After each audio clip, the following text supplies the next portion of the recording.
Everybody, please stand for a Pledge of Allegiance and an invocation. I pledge allegiance to the flag of the United States of America and to the republic for which it stands, one nation, under God, indivisible, with liberty and justice for all. O God of creation, you have blessed us with the changing of the season.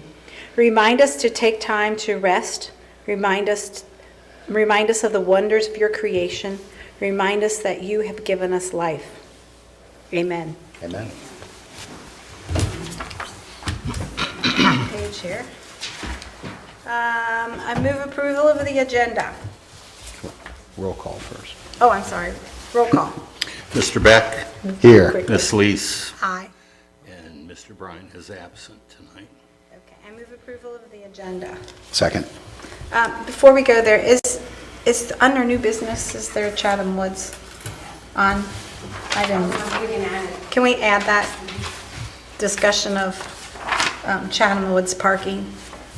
So I have to amend the agenda to include that? Okay. I move to amend the agenda to include Chatham Wood parking under new business. Second. Roll call? Ms. Lees, Aye. Mr. Beck, Aye. I move approval of the minutes, regular meeting minutes for September 6, 2022. Second. Roll call? Mr. Beck, Aye. Ms. Lees, Aye. I move approval of fiscal officers report. Not approval, but. Yep. our checking account balance has $9,469,983.70.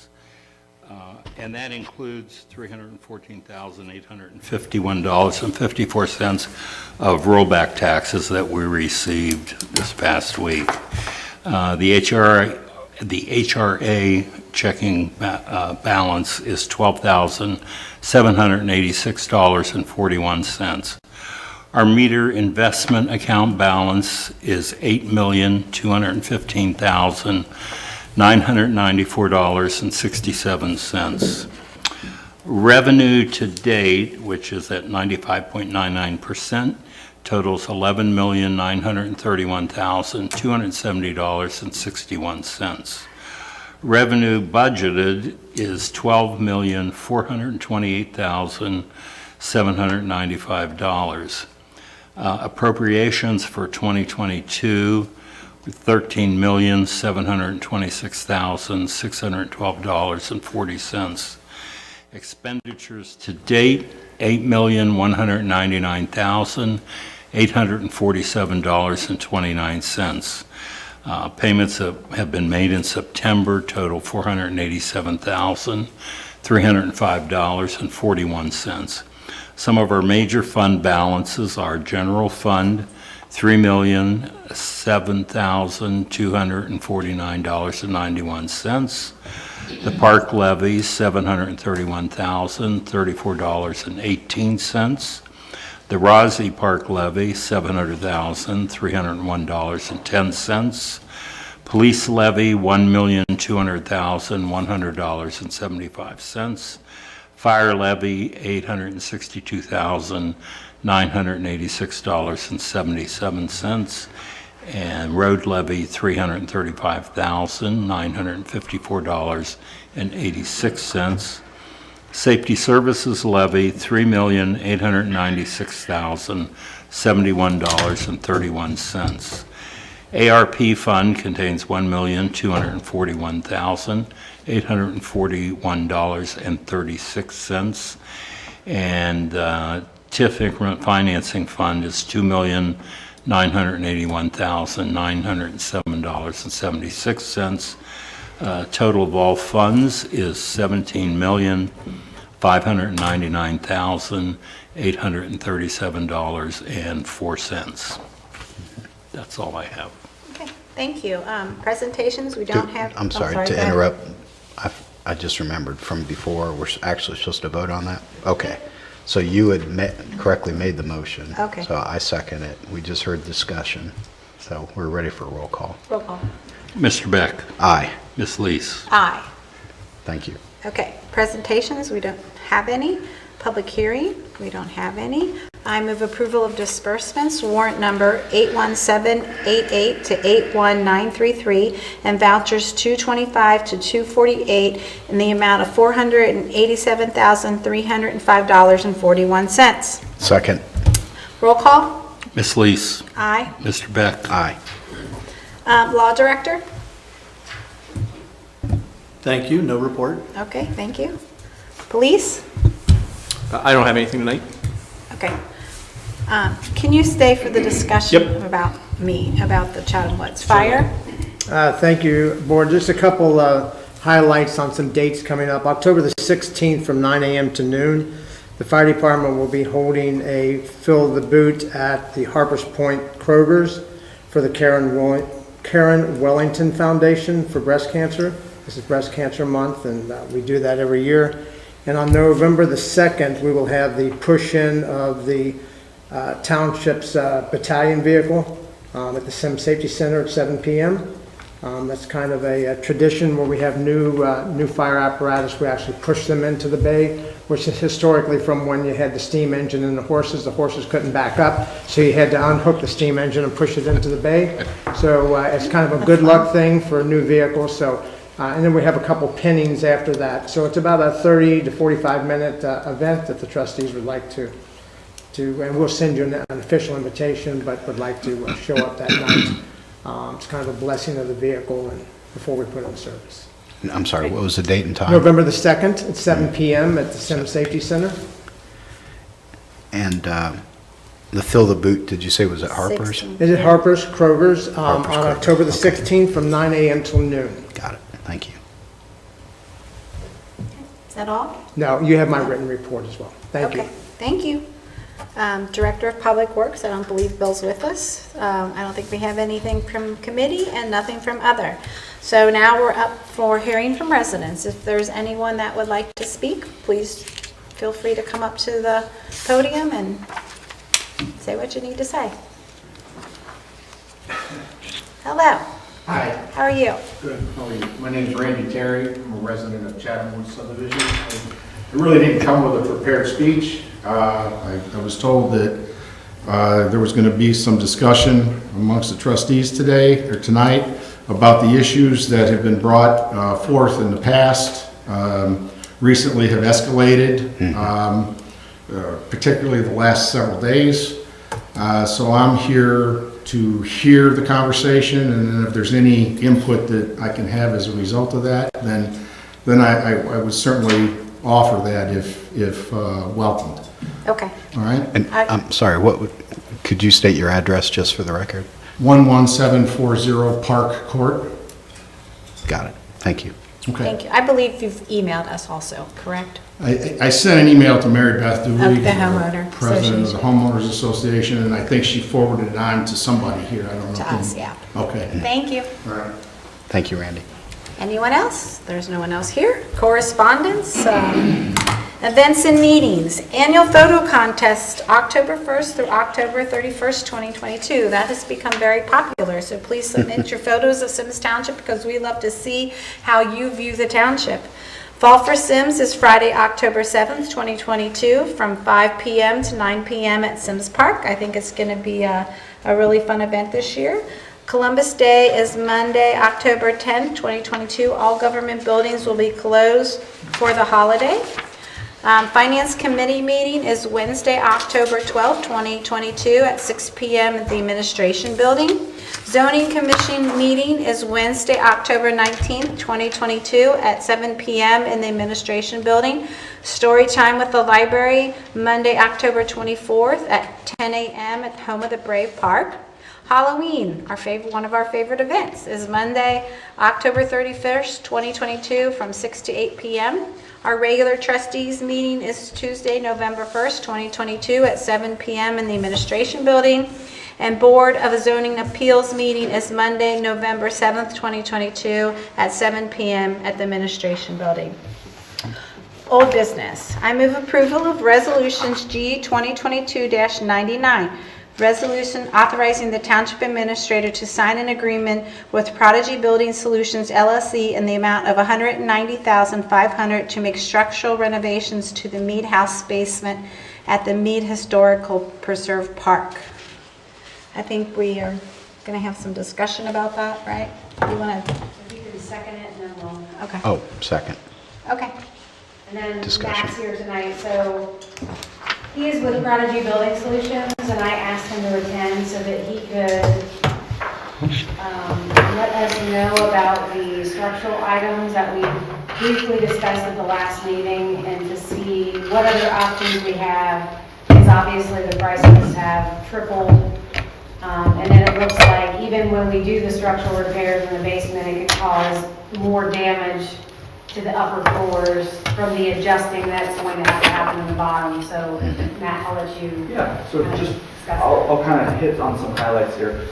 So we were given by Mr. Pittman an engineering report from an outside firm that did an overall analysis, and then he tasked us through our cooperative purchasing agreements with Ohio to try to make it happen. When we started digging into this, there were a couple of things that we didn't necessarily agree with, such as it was in the interest of the township to, for example, abandon one of the walls being a structural component and add some additional supports in the basement. Some things like that, that when you take a contractor in there with the guy who's actually going to do it, you recognize that, yes, a 43-foot beam would make a lot of sense right here, but there's no practical way to get a 43-foot beam in there, so we're going to use two 17-foot beams with additional supports in the center with sistering. So just some different complicating issues with the process that when you actually got down to the nitty-gritty of trying to make it happen, I don't think that report was quite encompassing of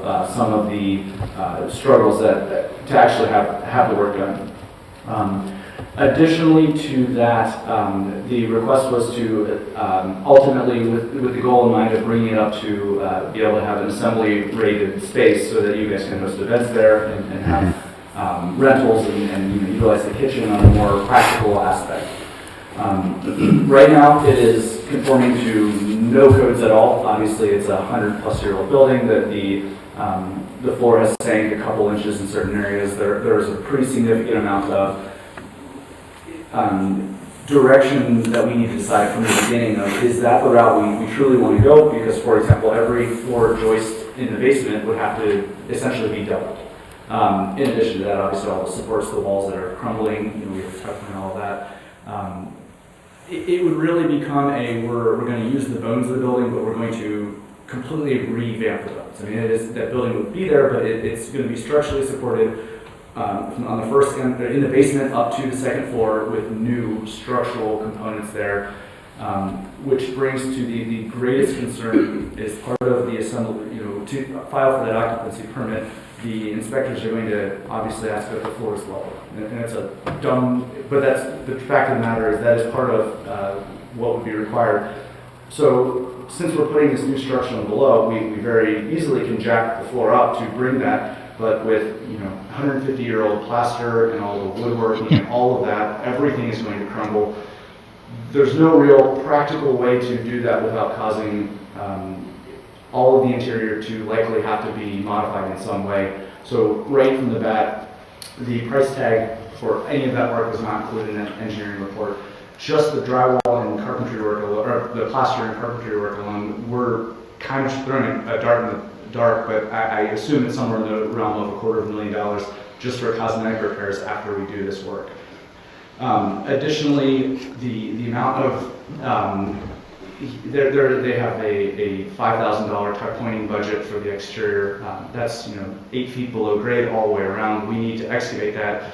I think it would be, given the condition on the inside and the amount of water intrusion, it would be foolish to assume anything less than about 75% of that needs to get tuck pointed, which is in the realm of $100,000 because it's all trench boxed. I mean, it is a very serious project to do to reinforce that foundation to keep the existing structure there. So what I asked Mr. Pittman was, before we go that route, which is, I have no problem going down the route and trying to get to a firm number. I'm throwing a lot of budgets out there, but it seems like we're at a turning point of, do we want to, I think there are 3 options. Do we want to just try to strengthen the building, make it last for another 100 years, with the idea that it's really never going to be used practically more than what it is currently. Which is nothing. Do we want to try to go the route of, and that is, I mean, it does need some work. The amount of waterproofing that, the degradation on the inside, that sinking of that floor has probably happened over the past 5 years. I mean, there's additional termite damage. There's a lot of signs to show that it has progressed as you would expect, but it is kind of at the, last 20 years of its life if dramatic improvements aren't made. So it is the option one, in my opinion, is we try to give it new life and revamp it, but with the understanding that it would never have an assembly rated occupancy that you could rent out or anything like that. The use type really couldn't be changed. The other option is we do try to go all the way through with the assembly rating and really revamp everything. And from a budgeting standpoint, that is very difficult for you guys as a township because we won't really know how bad it is until we start working it. Until you excavate the dirt all the way around the exterior. It's a stone-laid foundation. Can I save you some words? Why don't we set up a special meeting to talk about this? Because obviously this is too much for us to delve into tonight. So why don't we just set up a special meeting sometime and we can get everyone together and lay out the options. Yeah. And go from there. Okay. Is that okay with you, Phil? Yeah. Are you local, Matt? Yeah, Westchester. Westchester. Okay. If we have a little bit of, well, and if you don't mind, I wanted to throw out the third option. Okay. Try to stop. We are estimating that the costs are far going to exceed what a new building would cost. So the third option would be, do we want to potentially abandon the historic significance value, maybe try to pull in a specific, a keystone or the front aesthetic facade or something to that effect, but ultimately go the route of a new building that would really be what you guys want at, frankly, a fraction of the cost. Okay. But I would love to talk about this for days, and we. Would be.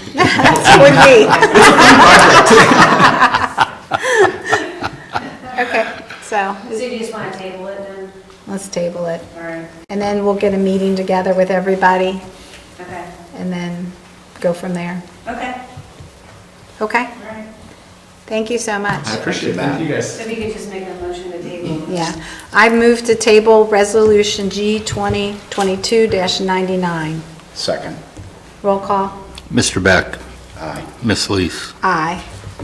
New business, discussion of Chatham Woods parking. So do you want to start with, because have you been out there?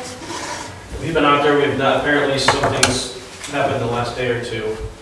Okay, so I have been talking with the Chatham Woods Homeowners Association, and I think they want to change. There's currently parking signs that say no parking from 8 to 1. So they would like to change them from 8 to 4 because they are having a very hard time with people parking in the subdivision waiting for their children to come from the high school because there's no buses. And I think it's kind of escalating. And I was hoping that the Sheriff's Department would be out there to monitor it. I don't know if you guys are busy, but this week. But, so do you want to, you want to step up to the podium and explain it while you're here? Yeah, sorry.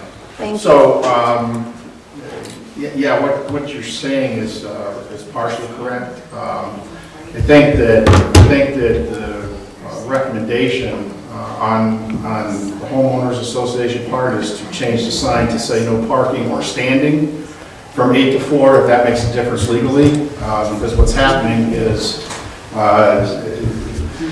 just a brief history lesson here on this is that when this first started and the signs were put up, we were having problems with the high school kids parking in our neighborhood all day long. And it was becoming a substitute or an extension of the Loveland High School parking lot, which was causing a significant safety problem with the smaller kids living in the neighborhood. The cars parked along there in a row. And the kids coming, running through the cars coming down the street, they can't see them. So subsequently, we ended up with the no parking signs during the high school hours. Well, since then, the behavior has changed to now the parents are dropping their kids off at the school, or in our neighborhood in the morning. That may be an overstatement, but it's not an overstatement to say in the afternoon, the parents are definitely picking their kids up in our neighborhood. They're walking over from the high school.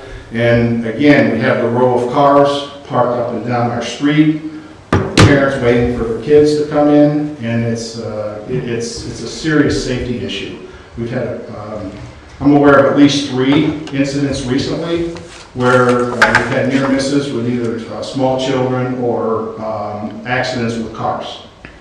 And it's starting to get a lot of conversation generated in our neighborhood amongst the homeowners. And I've been through this before when we put the signs up originally. I've been in Chatham Woods, I'm an original homeowner, I've been there since '92, and I went through that whole process and arguing. It got nasty, and it's going to get nasty again. Just from the tone of everything over the last several days. I understand, I don't want to overstate this one way or the other, but it's my understanding that this afternoon there was a fight down there. Right, this was my understanding. I didn't witness it. I'm just repeating a conversation that I heard from one of the homeowners association members. So again, I don't want to overstate how bad the fight was, or was it an argument? I don't know, but that's an example of what's starting to happen here, and it's going to get nasty. And I'm not saying this in a threatening way, but I know human nature. Okay, I was a law enforcement officer for 26 years. I was a federal agent, so I understand a little bit about human behavior, and I understand about public safety. And this is going to turn into a mess if there's an accident down there, or God forbid, a kid gets hurt. So that's the position. So it's my understanding from talking to Mary Beth that she's taken a poll from the subdivision, and there was only one person that doesn't live in that section that was against adding the additional 3 hours to the sign.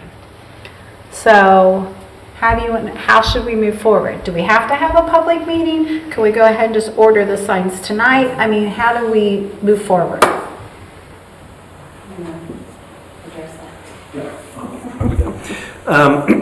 Well, we were talking about this before the meeting started, and before we could move forward, we would have to confirm that we have the, I should back up and say, we know there are signs there now that have those hours on that. We're not sure how those were authorized in the first place. I think we authorized them.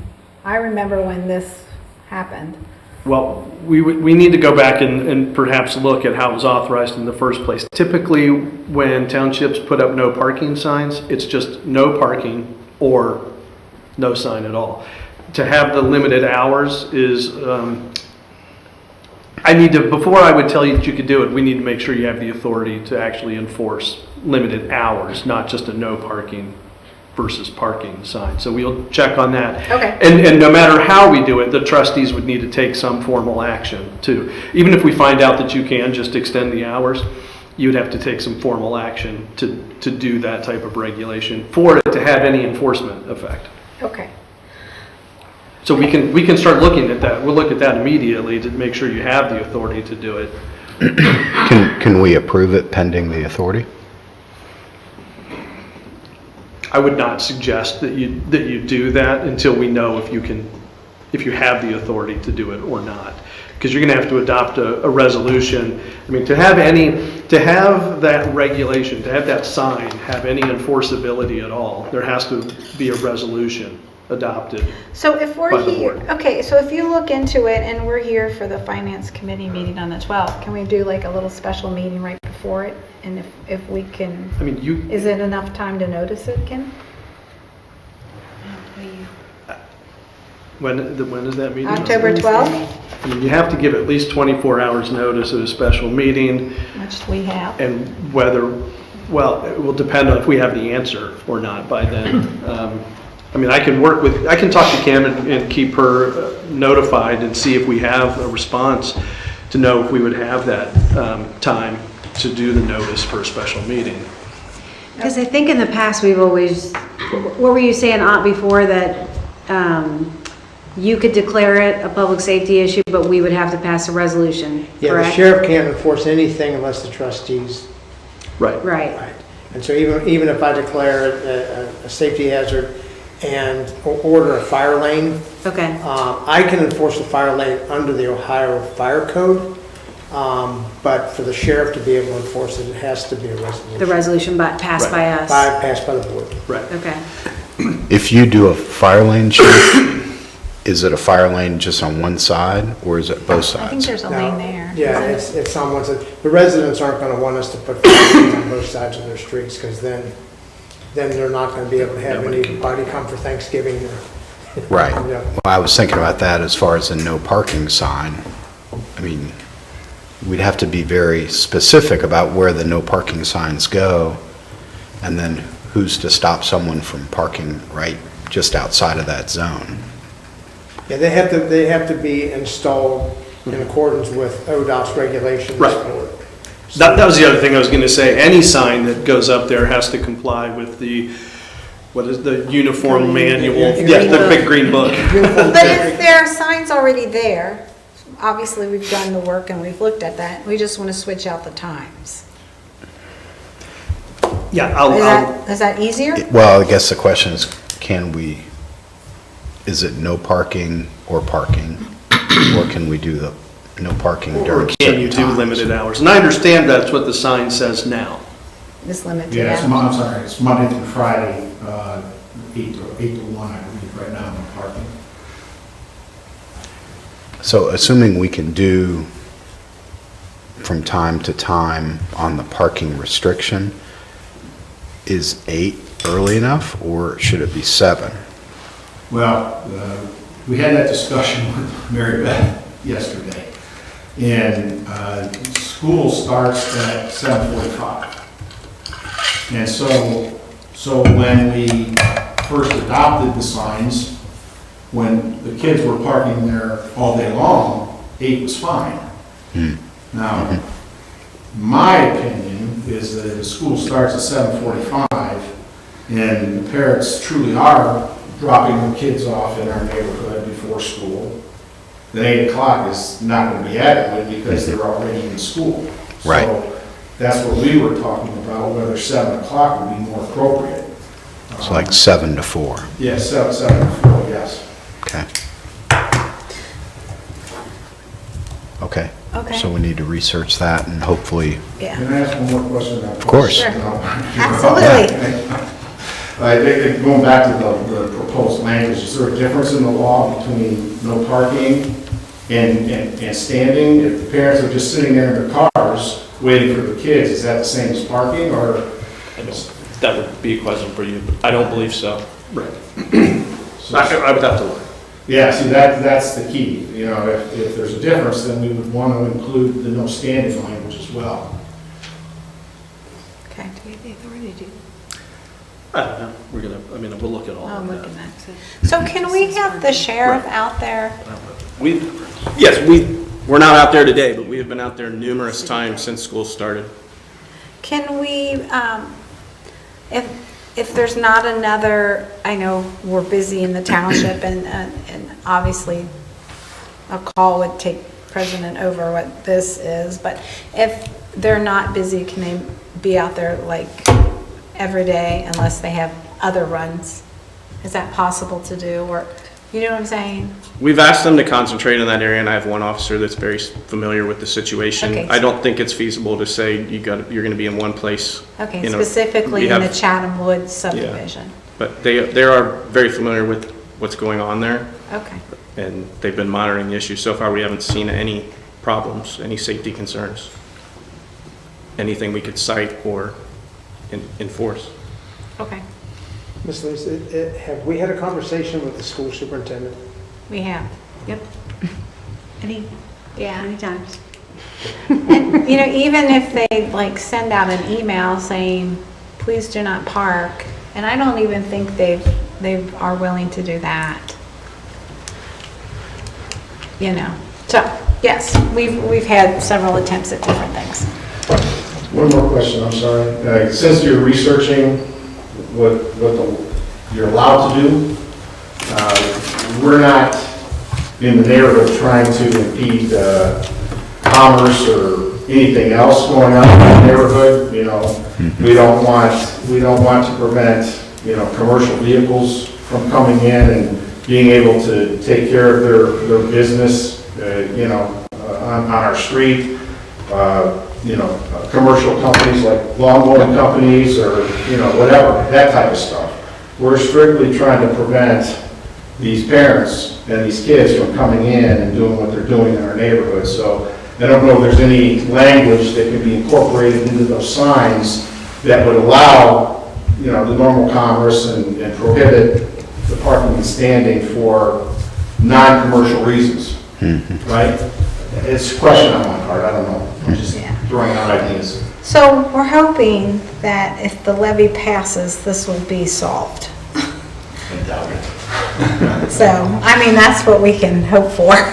Yeah, well, So, I understand, but again, you know, more bus drivers aren't going to take the place of these people who don't want to ride the buses, who parents are in a hurry to pick up their kids because they have after-school appointments somewhere else. It's just not going to solve the problem. People are going to do what they're going to do because it's convenient for them. sure. And more buses and more bus drivers is irrelevant when it comes to a situation like that. But I don't think we've had problems up until this point. We just had people parking at the subdivision, right? We haven't I'm not had, sure I follow yours. do you know what I'm saying? Up until there was no buses, I can honestly say because I live over there, I've never seen, I mean, I might see one or two people parking in different subdivisions, but I really haven't seen like the congestion that is there now because there's no. We had it last year. I don't know when the bus, you know, shortage started, but this It's was been a like problem 4 years, last year. 3 years, yeah. It's Yeah. been like 4 years without the buses.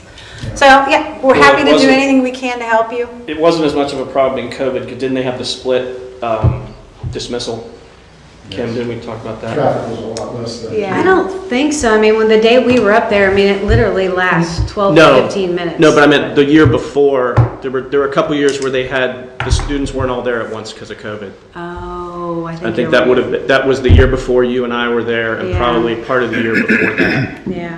So it really didn't become an issue until everyone was back in school. Like, last year was the first, I believe, last year would have been the first normal, Right. where everyone comes at the same time, everyone leaves. Yeah. So, we'll have our law director research it as fast as he possibly can, and if we can get it on for our finance committee meeting on the 12th, we'll try and do that for you, okay? Quick question. If you could pick a target time in the morning and a target time in the afternoon, what would that be? Like 7:30 in the morning and 2:45, or? I'm guessing in the morning, it would be more around the time of 7:30. In the afternoon, I'd have to go back and look at some of the documentation that was there. I've actually witnessed it and drove through there. I can't say that I took notice of the time, to be honest with you. I'm just trying to give the It's right sheriff around the a time target school lets- It's time. before school lets out, about a half an hour or more before school lets out. And through the time the kids are able to get out, walk over there, and everybody disperse. The Right. school gets out at 2:30, right? Do we know what time school gets? 2:40. Okay. Yeah, we really noticed So it. 2:30 to 3 would be the target time. Or like 7:30 in the morning, 2:30 PM. Not even 10 minutes. The congestion in Chatham Woods. So if the sheriff has an opportunity to swing by at those target times, Yeah. not only now when we don't have the signage, but also after we have the signage, because people are going to ignore it. Right. So, Without a doubt, we're gonna ignore it. yeah, yeah. Okay, we got a Thank you for your plan. time. Thank Yes, you thank very you for much. coming. All right. Have a good evening. All You right. too. And you're welcome to stay, Matt. You don't You don't have have to to. stay. Okay, Oh, you should. yes. Take care. Okay, all right, thanks. Thank you, Matt. Thanks. Okay, we have a proclamation for Childhood Cancer Awareness Week. Symmes Township Proclamation. Whereas the American Cancer Fund for Children and Kids Cancer Connection report cancer is the leading cause of death and the disease among U.S. children between infancy and the age 15. The tragic disease is detected in 16,000 of our country's young people each and every year. And whereas 1 in 5 of our nation losses his or her battle with cancer, many infant children and teens will suffer from long-term effects of comprehensive treatment, including secondary cancers. An estimate of 400,000 children and adolescents are diagnosed with cancers globally each year. And whereas founded 30 years ago by Stephen Feinstein, a member of the philanthropic Max Factor Cosmetic family, the American Cancer Fund for Children Incorporated and Kids Cancer Connection Incorporated, along with the Lions Club International, are dedicated to helping these children and their families. And whereas the American Cancer Fund for Children and Kids Cancer Connection provide a variety of vital patient psychosocial services to children undergoing cancer treatment at Nationwide Children's Hospital in Columbus, Cincinnati Children's Hospital Medical Center, Dayton's Children's Center, Shriners Children, Ohio and Dayton, as well as participating hospitals throughout the country, thereby enhance the quality of life for these children and their families. And whereas the American Cancer Fund for Kids and Kids Cancer Connection also sponsor toy distribution, family sailing programs, pet-assisted therapy, Laughter Noon, Laughter is Healing, KCC Supercar Experience, positive appearance programs, and hospital celebrations in honor of children's determination and bravery to fight the battle against childhood cancer. Now, therefore, we, the Symmes Township Board of Trustees of Hamilton County, do hereby proclaim that the week of October 9th through October 15th, 2022, be recognized as Children Cancer Awareness Week throughout the Symmes Township and surrounding communities. Okay. We wish everyone involved in that the best of luck.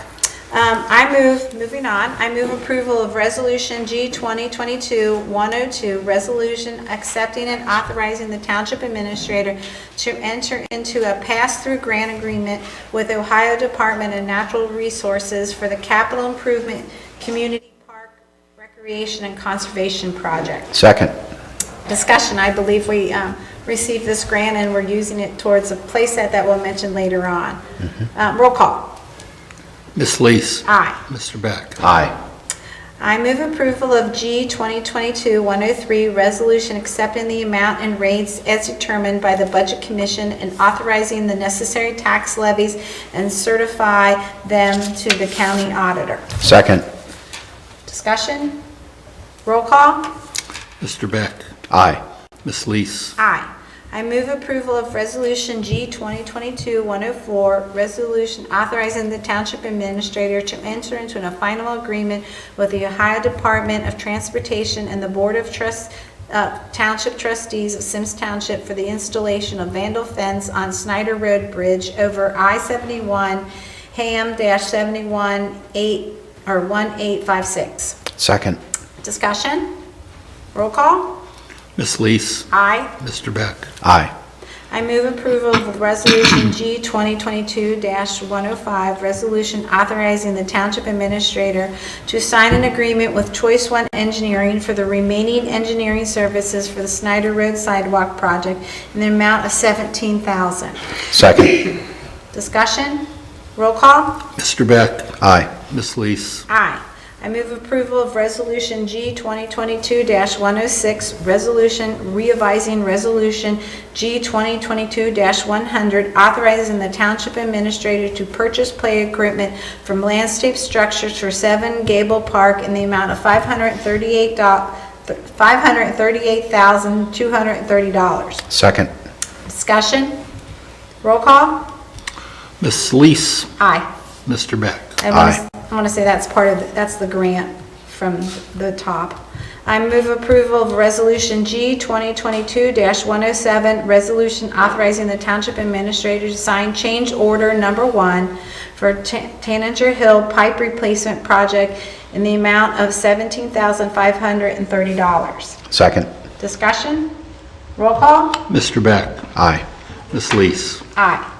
I move approval of the following expenditures and authorizing the Township Administrator to sign any necessary contracts and agreements or paperwork. A, expenditure $2,070.48 for Joe Grassi to reimburse health insurance costs from April to August 2022. Second. Discussion? Roll call? Ms. Lees. Aye. Mr. Beck. Aye. There's no executive session, so I move to adjourn. Second. Discussion? Roll call? Ms. Lees. Aye. Mr. Beck. Aye. Okay, Thank you. everyone, have Good a night. great night.